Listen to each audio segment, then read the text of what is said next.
آکھا جلیا جدو حضور دی گل ہو جائے گی نا تے پھر حضرت بلال کعبے دی چھت تے چڑھی جان گے. ہاں جی پھر حضور بلال کعبے کی چھت پر چڑھ جائیں گے. پھر اسامہ بن زید، میں گل بڑی ڈاڈی کرنے لگا، توجہ کرنی.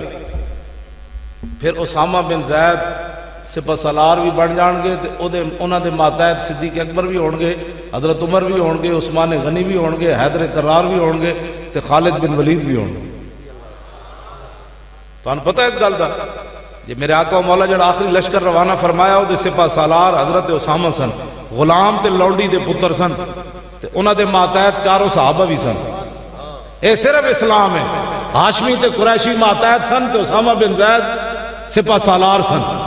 اے صرف میرے آقا و مولا ہیں جڑے نابینا صحابی عبداللہ ابن ام مکتوم نو اپنے مسلح تے 12 باری کھڑا کر دیتا. آج دے نبی نے تو 5 روپے کوئی نہیں دے.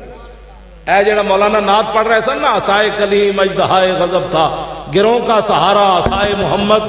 اے مطلب ہے کہ موسیٰ علیہ السلام دا عصا تے اللہ دے غضب دا مظہر سی، تے ساڈے آقا و مولا دا جڑا عصا سی انہیں نابینیاں نو مسلح امام الانبیاء تے کھڑا کر دیتا، تے غلاماں نو سپہ سالار بنا کے تے گھوڑے ہوتے چاڑ دیتا، تے غلاماں نو کعبے دی چھت ہوتے چاڑ دیتا.